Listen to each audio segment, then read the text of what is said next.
একবার এক নাস্তিক এক হুজুরের কাছে এসে 4টি প্রশ্নের জবাব জানতে চেয়ে বলল, আপনি যদি আমাকে এই 4টি প্রশ্নের সঠিক উত্তর দিতে পারেন তবে আমি মুসলমান হয়ে যাব।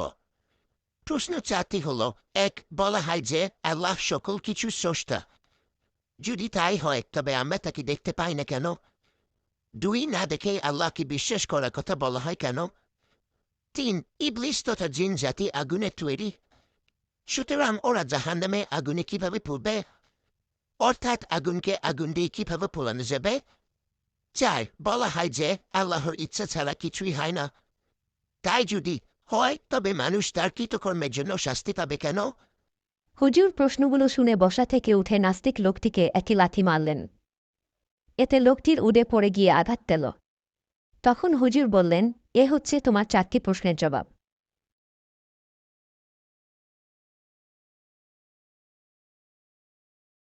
অতঃপর লাঠির আঘাতে আহত নাস্তিক লোকটি গ্রামের গুরুজনের কাছে হুজুরের বিরুদ্ধে নালিশ করল। গুরুজন ওই নাস্তিকের বিবরণ শুনে হুজুরকে ডেকে পাঠালেন।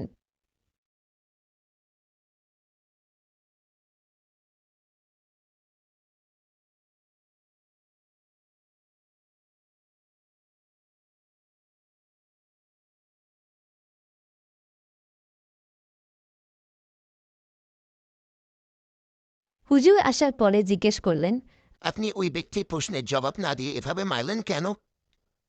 উত্তরে হুজুর বললেন, এ হচ্ছে তার 4টি প্রশ্নের সঠিক জবাব। এর দ্বারা তাকে আহত করা আমার উদ্দেশ্য ছিল না। লাঠি দিয়ে কিভাবে প্রশ্ন 4টির জবাব দেওয়া হলো এই রহস্য উদ্ঘাটন করার অনুরোধ করা হলে হুজুর বললেন, লোকটির প্রথম প্রশ্ন ছিল, আল্লাহ সব কিছু স্রষ্টা অথচ তাকে দেখা যায় না কেন? জবাব হলো, ঢিলের আঘাতে এই ব্যক্তি ব্যথা পাওয়ার কথা বলছে। এর অস্তিত্ব কোথায়? ব্যথা যদি অস্তিত্ব থেকেই থাকে তবে তা দেখা যায় না কেন? ব্যথা বিদ্যমান থাকা সত্ত্বেও যেমন তা চোখে দেখা যায় না, তেমনি আল্লাহ অস্তিত্বশীল হওয়া সত্ত্বেও তাকে চর্মচোখে দেখা যায় না। তার দ্বিতীয় প্রশ্ন ছিল, আল্লাহকে না দেখে বিশ্বাস করব কেন? চোখে না দেখে যদি ব্যথার কথা বিশ্বাস করা যায়, তবে আল্লাহকে না দেখে বিশ্বাস করতে অসুবিধা কোথায়? তার তৃতীয় প্রশ্ন ছিল, শয়তান ও জিন আগুনে তৈরি হয়েও জাহান্নামে আগুনে পুড়বে কিভাবে? মানুষও মাটি তৈরি। মাটি তৈরি মানুষকে যদি মাটি ঢেলা আঘাতে ব্যথা দেওয়া যায়, তবে আগুনে তৈরি জিনকে আগুনে পোড়ানো যাবে না কেন? তার চতুর্থ প্রশ্ন ছিল, আল্লাহ ইচ্ছা ছাড়া কোনো কিছুই ঘটে না, তাহলে মানুষের কৃতকর্মের জন্য মানুষকে শাস্তি দেওয়া হবে কেন? আল্লাহর ইচ্ছায় যখন সব কিছু হয় তবে লাথি মারা, তার গায়ে আঘাত লাগা, রক্তপাত ও ব্যথা সবই তো তার ইচ্ছাতেই হয়েছে। সুতরাং এ ব্যাপারে গ্রামের গুরুজনের কাছে অভিযোগ করা কি আছে?